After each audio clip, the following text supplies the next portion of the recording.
bolalar. Joyga kelgungacha hammamiz gapirdik, vatan uchun dedik, ota-onamiz uchun, o'zimiz uchun, tarix uchun, O'zbekiston uchun dedik. Hamma narsa gapirib bo'lindi. Bu o'yinda menimcha gapsiz bugun hamma narsaga nuqta qo'yadigan kunimiz. 3-4 yildan beri birgamiz, hammamiz oilamizdan ko'p bir-birimizni ko'rdik yerda. Davay, oilaligimizni bugun ham ko'rsataylik. O'zbekistonda necha million aholi bizdan kutib o'tirib, 90 ni tugagandan keyin biz menimcha boshimizni yerga qaratib o'tirishimiz. Bizlar O'zbekistondagi hamma o'zbeklar bugun bayram bo'lishi kerak. Bugun bu qonun kun bo'lib qoladi biz uchun.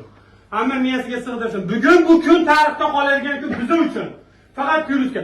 Bizda bitta o'yin bor. Qatar bilan o'yin kerak emas bizga. Bugun hal qilamiz hamma narsani.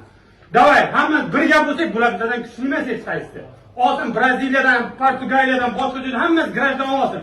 Lekin bugun kim bizga qat'iy nazar oldimizda tursa, liboyni bugun hal qilishimiz kerak. Davay bolalar, bugun hamma bizlar bilan birga O'zbekiston hamma duo qilib o'tiribdi. Makkadan hamma joydan ota-onalarimiz duo qilib o'tiribdi. Xudo xolasa hamma narsa yaxshi bo'ladi. Ko'chmasdan 100% beraylik o'zimizdan samaddachi, qolgani Allohdan. Davay bolalar. Tarix bilasizlar, bizning bobolarimiz kimlar bo'lgan. Hech qachon esdan chiqarmasin mana. Kim bo'lish qat'iy nazar hozir qarshilik. Sizlar o'zbeksizlar bolalar. G'urur bilan maydonga chiqib kurashing. Shunlarmi? Tarixni bugun yaratdik. Va omad bor. Davay bolalar.